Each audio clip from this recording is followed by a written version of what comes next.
Always a little bit of technical difficulty sometimes, but we're almost on time. We're a little bit late, a few minutes late, but here we are at the Warrior Healing Center with the Veteran-Owned Business Network. Once again, every Thursday, 5 o'clock, we're here. Almost every Thursday. Sometimes we do miss because we have other responsibilities. But I do have a guest today. It's Dustin King. There we go. And well, before we introduce his business, you are a veteran, and so your background is what branch? I was in the Army. Army. Yep, combat engineer for about 6 years. Okay. At Fort Bragg, so with the 27th. Oh, good old Fort Bragg, Fayetteville, all that. Were you airborne? I was. Nope. Was on status for probably about 5 years. That's what got me in and out. Oh, did you get injured on a jump? I did. I had a pretty bad parachute landing. Kind of broke my back up a little bit. Ooh, you hit hard. Yeah, it wasn't the hitting so much as the dragging. What did they do? Have you jumping in winds? Yeah, high winds. They're supposed to Yeah, I figured the guy that measures it, he's sitting in the vehicle when he measures it just to make sure it'll go. Yeah. It's a little more windy when you get out on the drop zone. Yeah, that's not good. Yeah. I had one of those. PLDC. It was actually jumping out of a Black Hawk. And I had the 60 for that event. I had the 60, but I wasn't going to jump with a 60, so I traded with this young sergeant that had a M16. Here's my 60. So I had the M16 in the case. Then it dropped me over the drop zone. So I'm over the trees. But I was zooming, pulling the risers to try to make the drop zone, and it was pretty windy. So I was moving pretty fast. And then right when I thought I was going to make it, I tried to pull the other way and slow down.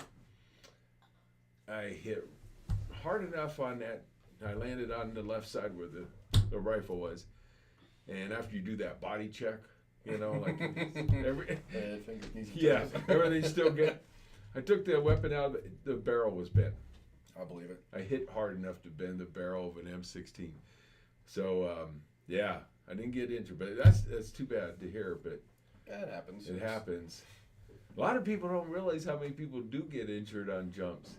We were part of the rough terrain battalion too, so we jump into trees on purpose a lot. Oh, did you really? Yeah. I only did one tree landing. You do it on purpose? Mine was on accident. So the Bravo company, the 27th, they'd wear, it looked like football gear, and we wouldn't even use a weapon case. You just pad it up, tape it up, and they would jump into LZs on purpose, or into trees, and then make them into LZs. So they had chainsaws, axes. You jump. Are you kidding? It's the dumbest thing you've ever seen. You're supposed to avoid tree landings at all costs. Now you get an extra long lowering line so you can rappel out. And honestly, as long as you didn't get stabbed by a tree branch, yeah. Tree landings are kind of nice. You don't hit real hard. At least if you're doing it on purpose and you got some. Well, unless you get stuck. Yeah, then you got to climb out. Then you got to climb. So, well, I'm a pretty big guy, so the weight helped me because when it was at Fort Stewart, and it was a night jump, and they just dropped us out over the trees. I didn't see a drop zone. It was nowhere in sight, and so I just curled up tight, and my weight, I took a lot of branches with me. So by the time my feet hit the ground, I stopped. So my chute got stuck, but my feet were on the ground. Nice baby soft landing. And it was. I mean, it was like, oops, I just landed right on my feet and didn't even have to do a PLF. I said, oh, but other guys did get injured that got stuck up real high. Oh, yeah. And then they tried to climb down, fell 40 feet or whatever up in a tree. So a number of people did get hurt on that jump. It always cracked me up because when injuries, the Fayetteville newspaper, it would be in a little tiny article on the last page in the back, the newspaper. I never even saw that. Yeah, I mean, there was never big news. They always buried it. Oh, we got an injury on another jump today. Okay, so you got out, and this is going to be interesting. Now, we've had all kinds of different businesses on this show. We've had a guy that makes puppets. We've had a lady that sells candles. We've had woodworkers. We have nightclub owners. We've had all kinds. Well, you're unique. We just keep getting brand new stuff. So, LSR Performance, the name of your business, Yes, sir. and it is custom making speed bikes. Speed bikes, cars, pretty much anything with wheels. It's in our wheelhouse. It started from back in 2017, I think it was. I was approached by a local to go do some help him out with land speed racing, Bonneville Salt Flats. Up El in Mirage. Utah. Yep, he'd had an unfortunate shakeup in his life, and he needed somebody on short notice. So I decided to go out and help him. And a very, very long story, very short. It kind of blossomed into a larger business. I needed space to be able to make the bikes, do the things, and helping him out. People would see it and they'd want some things done, and it just it's been growing and growing into a thing I couldn't do out of my garage anymore. Now, did you have a background in this? No, not exactly. Combat engineers are really good at breaking stuff, not so much fixing it.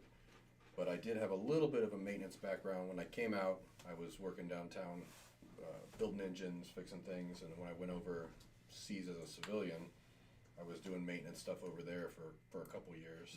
And really, it just kind of grew out of a love for motorsports, and slowly working on my own stuff, working out of your garage at nights, doing local events. At some point, I bought a motorcycle dyno, and I had that tucked up in my garage with a mill and a lathe, and you just hitting your head and your elbows everywhere. And I figured at some point my neighbors were probably going to either have me arrested or killed for the amount of noise that was going on. So we had to make it a real business. You sound like a little bit of a risk taker. You jump out of airplanes, get injured in the Army, and then you're like, oh, I'm gonna ride speed bikes. I mean, okay. Risk taker is one way to say it. Maybe a slow learner. Yeah. A better way to say it. Your daughter's over here on the side. Is your dad a risk taker? Is he a speed demon? Huh? No? Yes? She's being shy now. That's really interesting. So this guy in Bonneville, because that's the big famous speed place up there. It's huge. Yes. How fast on a bike have you been? The fastest recorded official time speed I have is on a 1,000cc street bike at 208. Oh my God! Which I guess in that world doesn't sound too impressive, but the environment's a lot different than what people are used to. The type of racing we do is on dry lake beds, so it's either on dirt or it's on hard packed salt. And the salt can be, at the best of times, it's like being on dirt. At the worst of times, it's like being in snow. The surface can vary wildly. So wow, there's a little bit of a challenge. I hate to tell you this. I don't care what surface you're on at 208 miles an hour. If something goes wrong, you're gonna hurt. Yeah, it's gonna be a bad time. It's gonna be a bad time. But you got to know what you're doing. Yeah, it's definitely different. All you kids out there, don't try this. Don't try this at home. You got to know what you're doing. You have to have the experience and the know-how and the right equipment and all that stuff. So don't go trying this at home. I'm the slow guy on my team. Mr. Allen is actually, how old is he this year? 64, 66? Oh, you might. He's been in the 230s already on a Harley. We've been working it up. That's incredible. It's something different. If you'd have told me, 2010, 2015 that I'd be racing motorcycles on basically dirt, I wouldn't have believed it. Wow. It's weird how it gets there in little steps. The insanity kind of gets. But you guys, now you have a partner. I do. I have a couple. There's couple three of partners. us. 3 of us in the business. There's myself, and 2 of my very, very good friends, Mr. Graham Everly and Will Bailey. Yeah, I got Graham's card here. And it says he's a welder, a machinist, a metal fabricator. So you guys actually build custom bikes, racing bikes, from scratch, or you just take either or. Most of them start with a known base, because there's different classes in the racing. So you can have classes for completely custom stuff where you build the frame from the ground up, or ones that work with a manufacturer frame, a Harley or a Kawasaki. And most of the stuff we do is in that realm where we're modifying or heavily modifying. So, existing frames. gotcha. But can make your own. It's whether or not you kind of want to be in those classes or not. And by the time you're done modifying some stuff, you might as well have just made it from scratch. Yeah, It's pretty crazy. Doesn't look anything like the original, I imagine. Wow. Some of them look like spaceships. Yeah.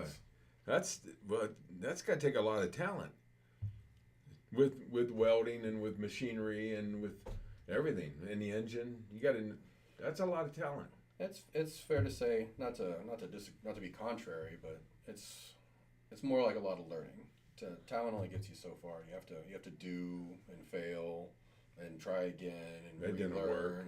And this is a great idea. This is going to be great, and then you come back and go, that wasn't a great idea at all. You have to redo it. And you don't want to learn that you made a mistake when you're doing 208 miles an hour. It's a tough place to learn. Yeah, you don't want to learn then. Oops, that didn't work. That would. Wow, that's incredible speed. You learn something every time. That's for sure. Yeah. But at least you're doing it in safe places. Absolutely. You're not doing it on the street. There's no street racing out in the highway or anything like that. No. Yeah. And that's sort of why the business sort of grew into what it did. When I was, say, younger and maybe a little bit less wise, that's the only place you could do things. You had your own stuff, and you'd go out and you'd test it. And Right. as you get better and faster and bigger, so to speak, then you're like, man, I can't do this out there anymore. I need a place where I can test this stuff and make this stuff and not be an absolute menace to yourself and society. Yeah. It's like a friend of mine years ago, and he's passed away since then, but many years ago, and he was a guy that, he liked adventure, he liked speed, he liked, he was full of life, let's put it that way. And he bought himself one of those speed bikes. And I just knew him. I said, Tom, you're going to do 80 and then that's not going to be good enough. And then you're going to do 100 and then that's not, and then you're going to do 120. He goes, no, I'm not. And then I went to go see him again and I found out he sold his bike. He goes, you were right. He goes, I kept going faster and faster and I realized, and he's doing this on the streets, that he's probably going to kill himself. And so he sold the bike to some young kid, came and paid him cash for the bike. And he told the kid, this thing has a lot of power. It is not a heavy bike. So you got to be, and he's going through the steps with it. And the kid drove went around the corner and crashed and totaled the bike right after buying it. It's like, these things are not toys. You got to, the power that they have, especially the ones that are lightweight. The speed bikes that there's not much weight to them, a lot of power. Yeah. And you got to take your time and get to know that machine real well. Not that I know any of this because I've never owned a bike. I've never, That sounds like you have. No, I haven't. I haven't ever owned a bike. I used to want to when I was younger. I don't want to now. They're pretty neat. You don't necessarily have to go fast on them, but it's a different experience. You'll know why dogs stick their heads out of car windows. Yeah. That's the way I can explain it. But no, that's pretty. Wow. So how long you been doing this altogether? The business went official back in 2021. I've been doing bike related stuff. Been down this path since probably about 2011 or so. First threw a leg over. That was when you first started getting into it. Yeah, I really wanted to do it. Of course, the Army gave me more bad habits. That's when I got into motorcycle riding in general. I wish I'd have started when I was younger. I'd have learned a lot more. But yeah, once I got out and I kind of aimless for a little bit, the real sense of purpose didn't grab me until we started doing the salt racing with it, which was, I think, 2017 was our first year. And then it felt like I had direction, like I was shot out of a bow at that point. There was a way to go. Yeah. It was. Well, it's I imagine it's a passion. It is. It's there's no sensible reason to do it other than passion. And now, do you have an actual brick and mortar location? Is it out of your home? We do. We are over 350 South 7th Street. So that's right over there in the little blue industrial buildings, just by 1 hour AC. It's right there, basically 7th and Wilcox, right in that area. for anybody that's local. Okay. We started in a little 600 square foot place, and that lasted about 6 months, and then it grew into we got about 2,000 square feet or so now. Oh, okay, pretty good size. Yeah, filled it up with a car dyno, the welding setup, a couple of machines, a bike dyno. I had it in my garage for the longest time. Kind of looking at maybe getting another one at some point here soon, but it's a full-time effort with part-time hours, as we all have. Mr. Eberly teaches over at the college. He's an instructor. I work up on post and doing logistics, hazardous material stuff. Will is, I hate getting this wrong, but I don't know if he's in the reserve or the guard or one of the other two. He's in with UAVs. He does avionics and that kind of stuff. So we all have a breadwinner, so that we can kind of make this more of a passion than a lifestyle focus. Right. Yeah, I'm sure you've heard, plumbers have leaky pipes at home, that kind of thing. Yeah. It's the thing to avoid. It's hard to do it for 10 hours. But still, you're in business. Hmm? It's always nice to make money. Oh, Even absolutely. Even if it's more / hobby business, kind of maybe in between. It's both. I probably put in 40 hours at the normal job, and then I'll do 4 times 5, 20 times 8. I'll probably put in anywhere from 30 to 50 on the other one week. So it's So- 2 full-time jobs. It sounds like it. So, question. So let's say you got somebody out there that they don't even ride bikes, not interested in bikes, but they're interested in some metal work. Mhm. Maybe they want to build a gate or fencing or something, and it's going to need. Or I want to build a gym equipment. Can you guys handle? Funny you'd say that. Graham Okay. Graham actually loves building gates. He's got real good creative hands with that. He's built at least 3 or 4 that I've seen. He's partners with a woodworker to do it. We do automotive stuff here and there too. I machine all kinds of small projects when it shows up. It's almost like a little job shop in that regard. I like fixing problems. So when people have little things like that. So pretty much you're open to different jobs if somebody comes in and Absolutely. says, hey, I need some metal work done, I need some welding done, this is what I'm looking to try to do. Yep. And you guys could probably even help them, maybe help design it or that kind of thing. Do a ton of that. So did you get a chance, Eric, to post the address? Can we post the address? What? Oh, that's right. We're not on the normal system. He gives me a dirty look. Oh. Where's this? Okay. Oh, it's already over there. Man, why are you so quiet tonight, Eric? Because our other one's not working, that's why. Oh, so yeah. Normally we have the capability of the split screen where Eric can join us, so even sitting over there. But we had to rely on the old technology rather than new technology.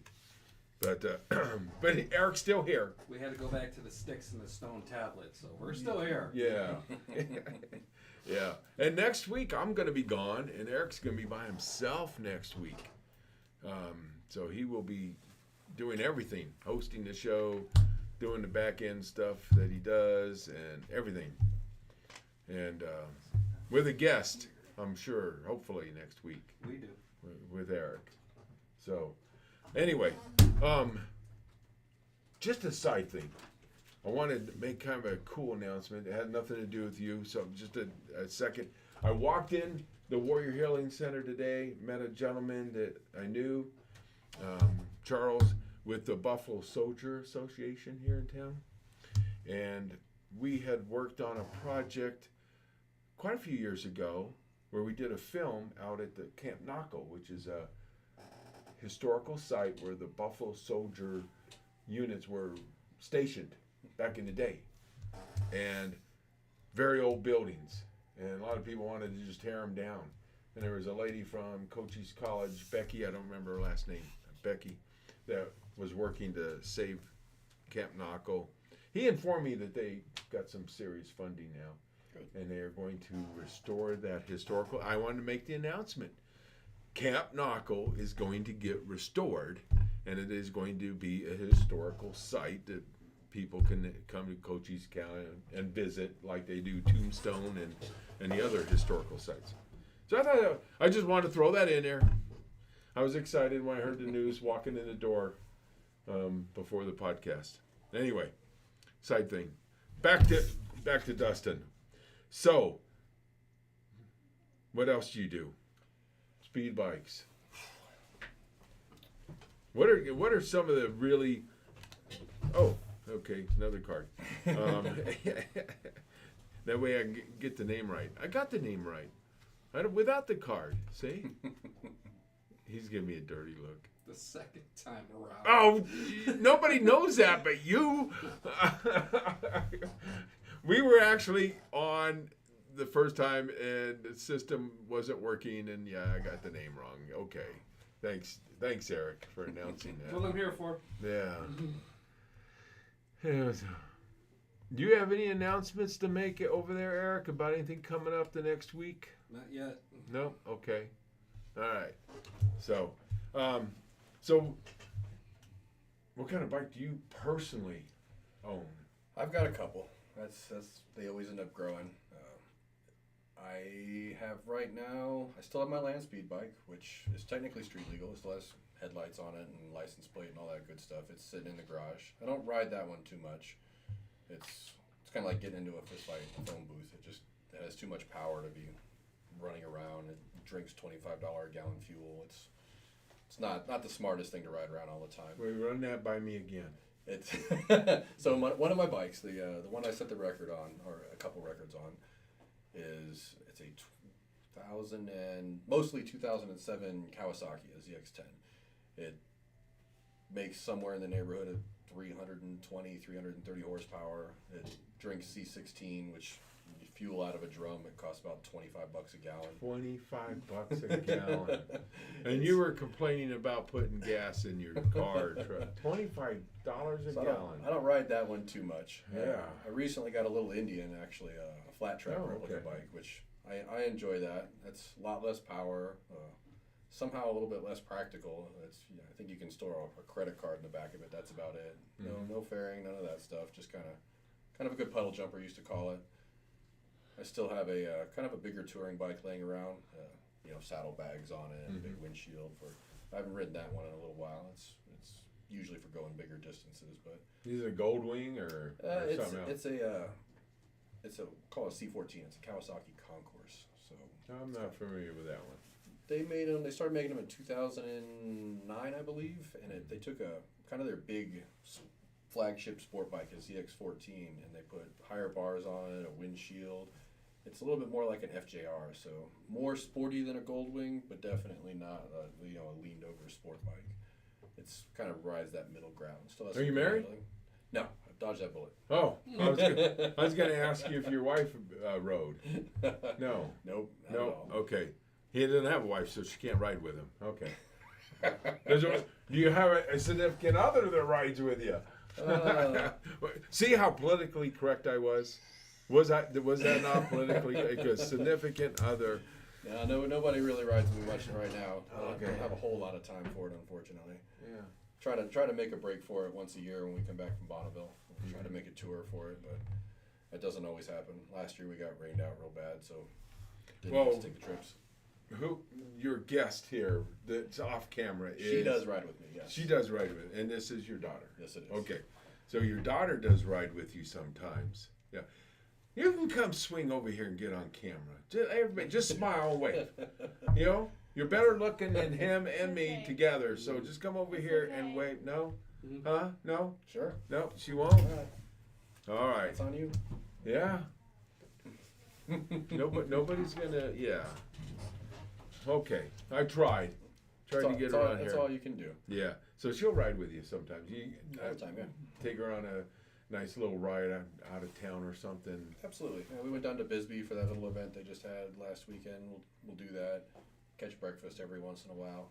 I try not to subject her to the real bad weather, so she wants Right. to ride. But Right. for a real long time, when I came back, I didn't have a car that ran for probably the better part of 10 years, give or take. I mean, every day you can ride here, and you just get used to it. I did it when I was on the East Coast, and I did it here. As long as it wasn't ice on the ground, rain, shine, or otherwise, until she started living with me full time anyway.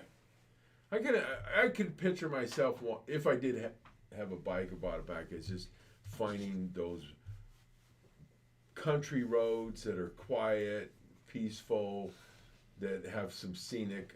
What road in this area would you say is would kind of qualify for a good ride like that? It's a little bit of a haul, but 191 up the White Mountains, probably one of the best in the country. Okay.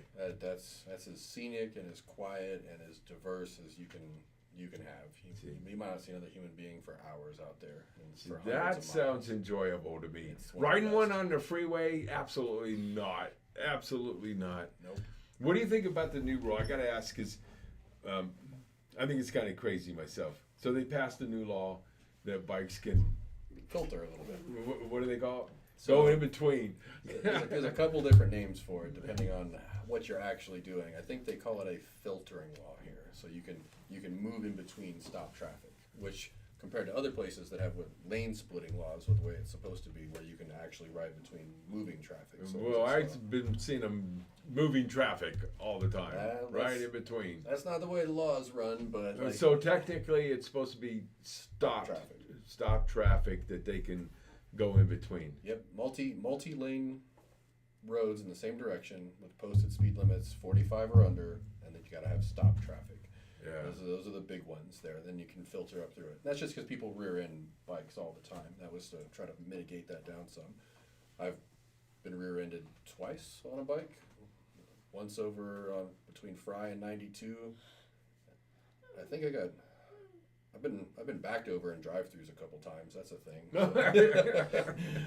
So I've had a few of those, but when places that can lane split like California, you can actually go between cars as long as they're moving and they're not moving too fast, and it's not too bad when people are used to it. I know people around here aren't used to it, so it's still really dicey. Well, you would too. think that the majority of people would automatically respect a bike, but that's not true. What I've been told by other bikers is that there's a lot of people that don't. Because just when anytime you see anybody on a bike in your traffic, it kind of puts an alert. Hey, I got to make sure I give this guy plenty of room and I don't do something that's going to cut him off or cause any trouble because you're on a bike. But I don't think everybody thinks that way. No, that's reciprocal though. You'd like that, but sometimes bikers are a little obnoxious in their own right. So you gotta give some respect to get some. I get how some people can be a little put off by it at times, Yeah. but ultimately they're just trying to get through traffic. Yeah, but the potential for injury is so much more serious Absolutely. on Yes. a bike. So that's regardless of any other feeling. You should. That's it. That's the soapbox today. Respect bikers on the road, no matter what. Whether you think that they're not driving the way you want them to drive, or you think they're doing. The bottom line is the potential of injury is so much greater on a bike. Give them the space they need. Give them the respect they need, and don't be a you know what. So there. That was a very brief soapbox moment. So that is really interesting stuff. I honestly don't know a lot about it because I haven't ever had a bike. I know a lot of people that do have bikes and ride. So if you need work done on a bike, especially if you want custom work done, we're right there in town. And you got, my gosh, your one partner is a instructor. Is he a welding instructor? Yes. A welding instructor at Cochise College. Yes. So you got professionals, bottom line, that can help you custom make a bike or anything else like a gate or an iron fence or We do a little bit of work with race cars too. So 4-wheel stuff isn't taboo. We can do some of that. okay. We do have an MD 500, a car dyno for doing some of that stuff. It's unfortunate we have such a broad range of things we can do and so few people to do them. So it's kind of one of those things where we pick the best projects that we can do and do that. So Richard, I don't know if you're listening, but Richard knows who I'm talking about. He's got a T-Bird, no, not a Trans Am that he's got hopped up that he spends money on. There you go. If you got a place to take it to. Yeah, there's a lot of people out there willing to put some money into cars. And I know he'll take it to the track sometimes and race it, and which is a smart thing to do. You know, if you're gonna build a car that can go that fast, you can take it to a track. It's a measurement device. How fast do you know that it goes actually? Everybody will tell you about it, but until it's on a slip somewhere, Yeah. it's just a story. Yeah. You gotta have the proof. And competition's a little different too. It's amazing how well everything goes when you're practicing, and then when you go out and actually do it. Sometimes putting it all together and getting it on that piece of paper, getting it in front of the camera it's a lot more challenging than people understand, and therefore rewarding. You know, that's the big thing. It's racing in a nutshell. You got to still get tempted sometimes, even on Oh, absolutely. the highway. It's like, Absolutely. and you're like, okay, I shouldn't be doing it here, Nope. but Location. That's what it's about. If you're gonna do that kind of stuff, get away from people. get away from people. Yeah, I'm not gonna get on too much of a soapbox, but yeah, everybody, we're all human. So if you're Yeah. gonna do it, Fry Boulevard's not the place. right. I've lost a couple friends, just out of the blue, nowhere, because nobody expects you to be going fast, and it's not somebody else's. Your safety is no one else's responsibility. It's Yeah. your own. And Yeah. You gotta go places where you're not gonna have a bad time. And look ahead and pay attention, and always anticipate the worst. Yeah, Always, absolutely. when you see somebody, you don't think that they're gonna turn, Absolutely. or think they're gonna change lanes when Absolutely. What if they do? Yeah, you got to anticipate ahead. Just better not to be around it. So Or, racetracks make that a perfect place, as perfect as it can be. Yeah. And there's all different kinds of racing. If you like drag racing, there's that. If there's land speed, there's runway stuff. There's circle track. There's not a lot really close to here, but it's close enough. We actually have a bunch of places between, say, Deming, Wilcox. Some of the tracks in Phoenix are closing, which is unfortunate, but we do have some airport stuff out in Gila Bend. There's a good variety of it in the Southwest. You have to travel a little bit, but it's worth it. If you don't know where any of those are and you want to go test out your engine, whether it be 4-wheel, 2-wheel, I'm sure they can call you. You can Absolutely. tell them some spots they can go and safe places to go test out. I'm a grandfather, so I get to drive like a grandfather. People, you drive like a grandpa. Well, I am. So, in my younger days, it was a little different. I'll tell you what, out on the salt, the older you get, the faster you get. The fastest people in the world Are the old guys? are far older than me. Seriously? Yeah. George Poteet, he runs Speed Demon. He's in his 70s, and that car has been just set a 468 mile an hour record, wheel driven. My racing partner, who's been quite a bit faster than me. I can't even imagine going that fast. It's 400.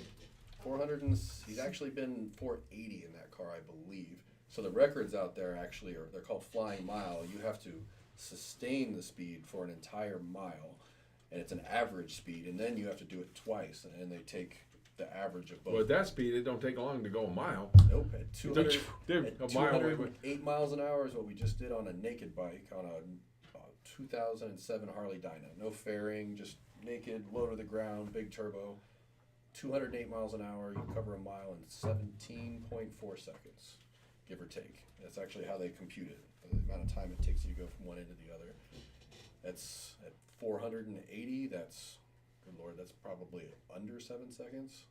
No, it's under 8 seconds, I think. It's fast. Wow. It's really fast. And they're covering that course. They'll start, they'll get up to speed for 2 miles, and then they'll time them every mile, and they'll run out to 5 or 6 miles before they throw the parachutes. And it's the wildest thing you've ever seen or heard. Is you're half mile away watching them come, and it just sounds like a dragon out in this big white bleak landscape. And just zooms by so fast. It's wild. It looks like a little missile. Airplanes without wings. Man. It's the craziest thing you'll ever see. Yeah, I'm going to stick to my grandfather driving. I'm sorry. Oh, Eric's making fun of me over there now. I don't blind myself when I'm driving. I look.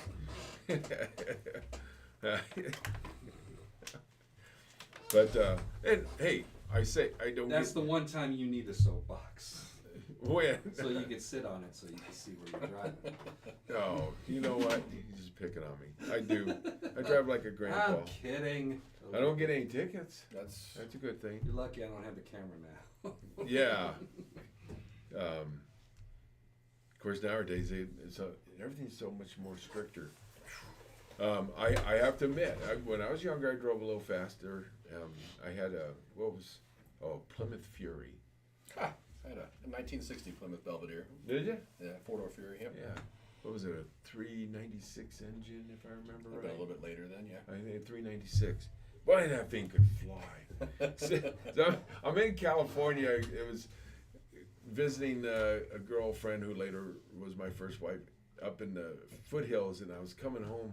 It was Thanksgiving the next day. It was down one of them straight country roads. It just goes for miles and miles and no turn. It's just straight. Jacktone Road. I remember the name of the road. I remember that. And I'm just flying, and there's nobody else on the road. And even when there came to the stop signs, I could see clearly, so I would slow down to 40 and then go through the stop. And then I look behind me, and there's another set of headlights way back there. And I'm flying, and I'm like, they're gaining on me. Oh, wait a minute. Oh, no. It's either somebody else crazier than me, or it's a cop. So, and then I had an idea that I was going to get to the next four-way stop, turn my lights off, make a quick turn, and disappear, right? Yeah, it didn't work. He was on me already. So I finally just pulled over and waited. And he came up, and it was, I have to say, they were pretty cool back in my day, my younger day, because he came up, big smile on his face, handed him his license. He's like, how fast were you going? I go, oh, I'm not sure. He goes, well, I was doing 140 to catch you, so I'm going to write you a ticket for 70. Thank you, officer. That's a good deal. I'll take That was a good deal. He run me for 70. But I think he kind of enjoyed the chase. Yeah, I get the opportunity to open it up a little bit. Yeah, but I think that's the fastest I ever took a car. And I don't know how fast. The needle was buried, so I don't know exactly how fast it was. But not anymore. But I have to say I can see where you could get the bug to go. But you don't drive that fast when you get older, young lady. Okay? Right, Dad? Right? I don't know. Wait a minute. I'm trying to back you up on this. There's a lot more unhealthy habits than racing, I tell you what. Yeah. Yeah. Again, I don't mean that. Obviously, it can be dangerous, but obviously, if you got sense and you got all the right equipment, and you can do it right. But wow, that's quite a passion. So you are a new member of our veteran-owned business network. That and the whole purpose is we try to help each other in business. So if we can throw some business your way, we will. And again, lots of different work they can do for you. I don't think we got a lot of places you can go in town to get a welder, do we? There's quite a few good welders in this town. We have Is there? The college sort of saturates the place. There's a couple really good fab shops and welders that can do things. Getting I'm just not aware of them. oh, absolutely. I could give you a couple. Freedom Fab's a great one. That's actually a family-owned business too. My brother-in-law, I think, is how that works, and he's been around for a real long time. Does absolutely phenomenal work. We try to shift more to the the automotive focus and the custom motorcycle focus, just because that's more what we do with. Mm-hmm. There's a different set of skills that comes with it. You can be a good welder, but being able to apply that, it's like saying it's a good painter. What kind of painting you want to do? Are you an impressionist? Are you a realist? Welders are the same thing. There's some really talented guys, but maybe they don't do pipe. Maybe they don't do gates. Maybe they don't do that. So it's nice that we have all those different types around here, but you do got to kind of look around corners to find it, and it's not advertised as well, I guess. Graham is phenomenal with the pipe work, exhausts. Obviously, that kind of lends itself to doing gates and things like that. But I don't know. There's different type of welders, I guess, is the best way to put it. The hitch and post has been around forever. They're great at doing big wrought iron stuff, but you don't do big iron on cars. You don't Right. do that on motorcycles. Sounds like you were a little familiar with art history. Not a bit. Just off the cuff. Well, you just threw out a couple of impressions. I mean, I was like, okay. Just read a lot of books, I guess. That's what Is that comes what down it to. is? It's Okay. neat because there's a lot of little sub-disciplines to it. I mean, learning anything. I mean, even in the bike world, it's, I'll get asked 100 times a day. Oh, you know a good paint and body guy? You know a good painter? Do you do electronics? Do you do this? There's so many, moving pieces, pardon Yeah. the pun, that goes into doing a car or doing a bike or something like that. And learning all of them over the course of 20, 30 years. Me personally, I specialize in electronics, so systems, ECUs. You don't find a lot of people that'll do that, that'll wire up something from the ground up or do it well. Same thing with a welder. Certain welders will specialize in doing chassis stuff or exhaust stuff because it's a whole different tooling setup. To be able to do all of it well it's an investment. It's a lot of knowledge. It's a lot of time in it, for sure. Mm-hmm. And 21 was when you opened up Officially. Yes. Officially. So it's really new. You only been. That's only 2 years ago. A Absolutely. couple years ago. We started the race program back in 2017. Veterans of America Racing. That's actually we go out there and pretty much just put the veterans in the record books as the catchphrase. All of our bikes are themed and dedicated that way. There's no prize money in it, so it's all doing that since 2017. Man, we've set a few records. Every time we set a record, we count it. Even if we go out and beat our own record the next year, that's how they usually add them up. And we're probably 30, 40 records into it by now in 5 years with the 3 different bikes. We have a couple of Harleys, a Triumph. It's neat, and to be able to actually do them up that way and go out and do that it's nice. It's the reason the business sort of started it and exists, and it's facilitated in being able to do normal stuff with other people. But to have that up on the wall and be able to do it makes it worth it. Eric, you got to help my memory here for a minute. In all seriousness, I can't. Didn't we have a guest? I'm trying to remember. We had a guest that he did the business was something else, but as a hobby, didn't we have a guest previously that as a hobby did some racing? I could have sworn we had somebody like that. I don't remember offhand. I remember interviewing, that wasn't his business, but I remember in the conversation, wasn't there a veteran, some kind of racing association that he was a member of or something? Man, or is my memory just... We've had so many guests. That's good then. But I'm sure we had somebody, trying to remember who it was, that said that there was like a veteran racing association that he was a part of or something. Does that sound familiar?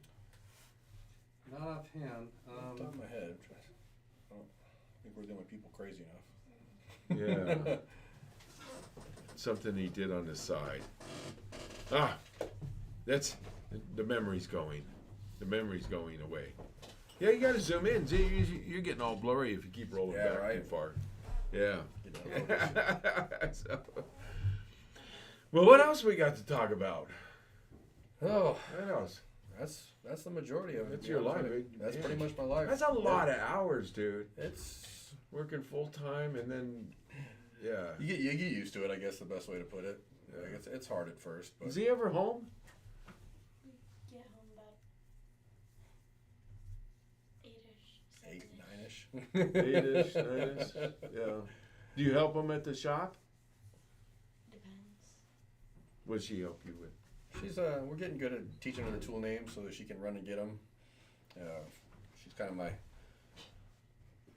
tax write-off right now. My janitor, my cleaner, my troublemaker. Yeah. Getting the tools, cleaning the tools, moving them around. You're getting better at that. Yeah. May actually learn something one day. Is he paying you good? I Huh. did get paid once for cleaning the shop. You got paid once for cleaning the shop? $20. Yeah. How much? $20. That's not bad. Yeah, she made more than minimum wage. I'm fair. Yeah, that's not bad.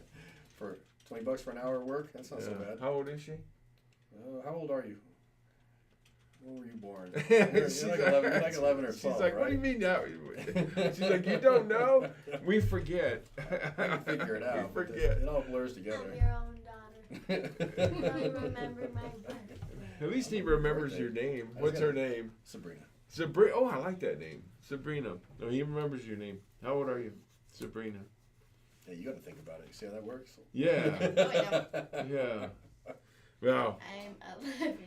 11. Okay. So I got 2 daughters of mine. But yeah, but now when they get older, they're going to want more money. Yeah, that's a thing. I'm telling you right now, I don't want her to hear. But when she gets older. Well, it's like my youngest, 18, still at home. So the last time I had to drive up to Phoenix to get chocolates, I talked her into, she didn't have to work that Saturday, and I talked her into going with me because then she can help me drive because it's a long drive for me because I'm old, right? So she's like, yeah, I'll do it for $50. So I paid. Yeah. She got her $50. So Giving her ideas over there. yeah, they get older and it's like, yeah, I'll go with, I'll help you drive, Dad. Okay, but it was worth it to me. I had company at my time with my daughter, which is rare at 18 years old, and I'd like to get her into racing. That'd work out pretty good. yeah. I can't even ride a quad without running into Hey, an you got to learn. You have to learn. Yeah. Nothing's natural, little girl. I promise you. You learn. It'll keep you out of trouble.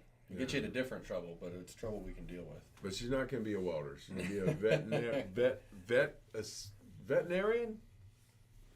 Yeah, What you want to do? yeah, Yeah, we'll see how long that one sticks. yeah. Yes, Pretty good. that's a Not good all field. My job lives kind of like the exact order it's gonna go in. Oh, do you? Yeah. Remember the first casualty of any conflict? What? English? First casualty of any conflict. What does that mean? Plan. Oh yes. There we go. See, we do have her on the show. She just won't come over and show her face. But she's on part of the show over here. Oh, Yeah. she's always part of the show. Yeah. Wait. She's like Eric tonight. Well, she's more talkative than Eric, though. So I'm here, right? Right. I'm trying to take care of all this stuff, trying to field questions, right? Right. And you're supposed to be the face that runs the place, right? I think So I'm so. letting you run the show. You're the host with the most. It's you. So you're doing the talk. You're the mouthpiece. So I'm trying to do the behind the Yeah. scenes stuff, but Yeah. you know you want to drag me in. And Yeah. Well, wait till next week. I'll be here alone. I'm gonna drag you all the way in next week because I Who's won't the be one here. that does the remote stuff? You do. There you go. Yeah. We bicker sometimes. That works out. Yeah. It's just that's what friends are for. Mm-hmm. Yeah. So I'm kind of out of stuff. You got anything else? We got we've got a few more minutes. A few more minutes. In the case, Let me come over there then. Okay. I'm gonna do. You know what? Sit down. I'm gonna make you sit down. okay. I'm gonna go over and play with this over here. Go ahead, do that. No, I'm not gonna touch nothing, because you know I'll ruin it. You know what's getting ready to happen, right? All right, I'm going to go ahead and get on my soapbox here. First of all, you young whippersnappers need... Oh, I'm sorry. Just a quick reminder, if I'm not mistaken, the first of the month, there's a grand reopening of the CSUN Creations. If you remember, at the mall at Cochise College. No, that's a Rob flashback. At the mall at Sierra Vista between the Girl Scouts and Claire. Is that what it's called? Is that Claire Studio? Claire's. The Sun. What is it called? The CSUN Creations. That little kiosk that was in by the food court. They are moving into a small building. It is veteran ran.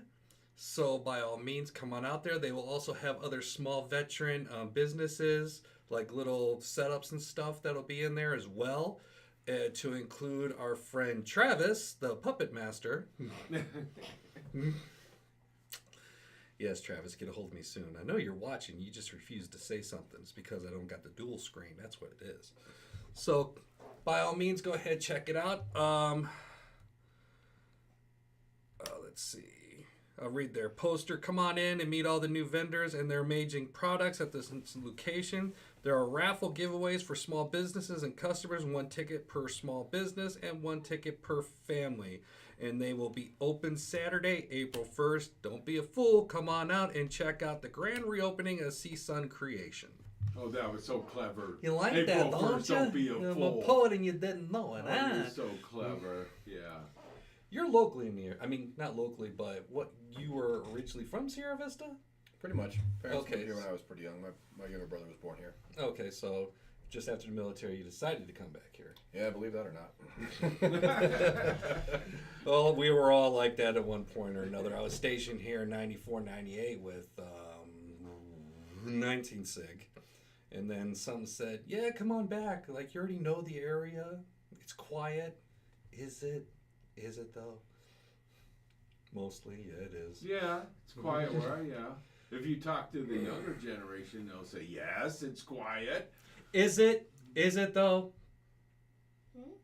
He said talk to the younger generation. I'm looking at you, Sabrina. Is it quiet?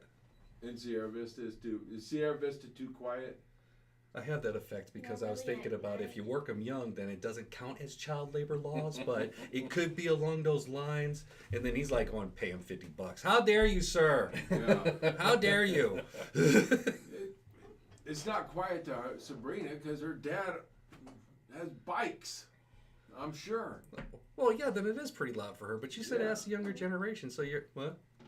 It's not that loud It's not that loud. if you wear ear protection. So you got a lot of headphones. There you go. Yeah. Well, there you go. They have ear protection. Forget about it. Do you have anything else? I'm pretty good. I only had that one message. Like Rob said, he's not going to be here next week, so it's going to be me, and we got people coming in. Hey, Eric, What? who's going to be on your show next week? It's going to be find out and tune in next week, and you'll know. Oh, we do come that all the on. time. You know, too. you gotta We do- do it. It's harsh. It's like, so hopefully we'll have technical difficulties fixed, so we won't have to deal with the one screen phenom. We could actually do a split screen. But then again, I'll be the only one here. Yeah. And then let them know the week after that. After that, we'll have a special presentation. We're still working on it, so it'll be new. It won't be live, but it'll be new. There you go. It'll be fun for everyone, to include the kids. Yeah. Yeah, you too. Are you gonna miss me? Mm-hmm. You will? Yeah, You're a liar. like the Black Plague. I'll miss you.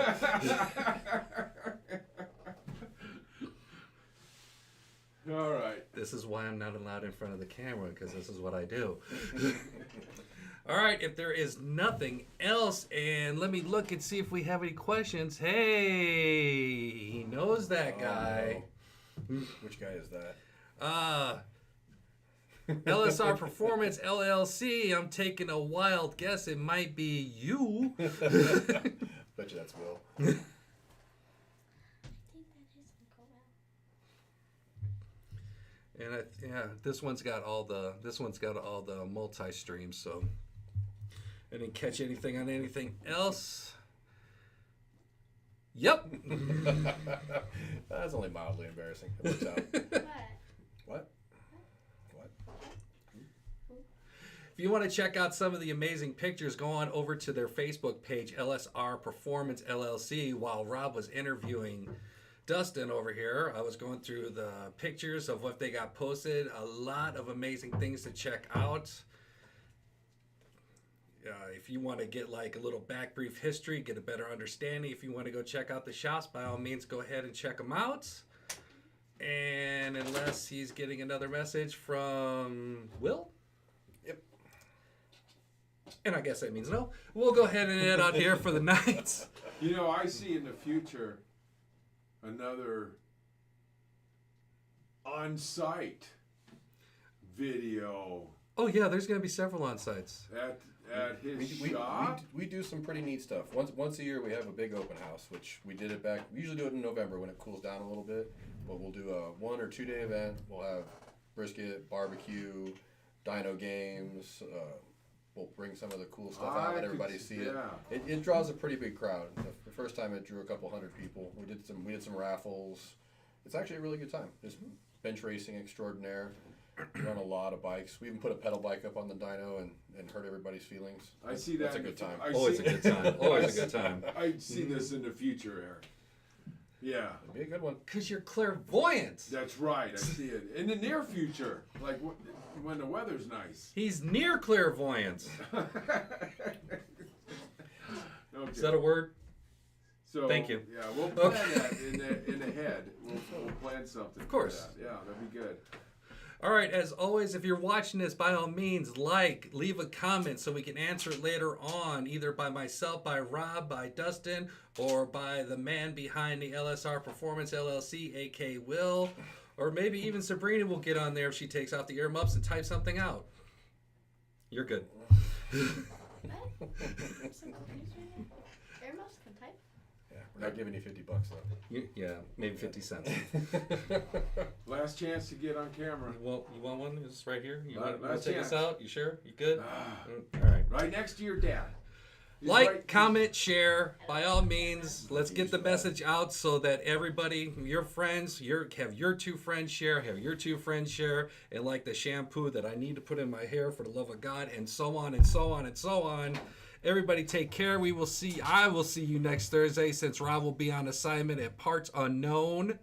Again, Dustin King from LSR Performance LLC and his wonderful assistant Sabrina off to the side, who is still trying to get away from the camera. Please don't try and drag me into this.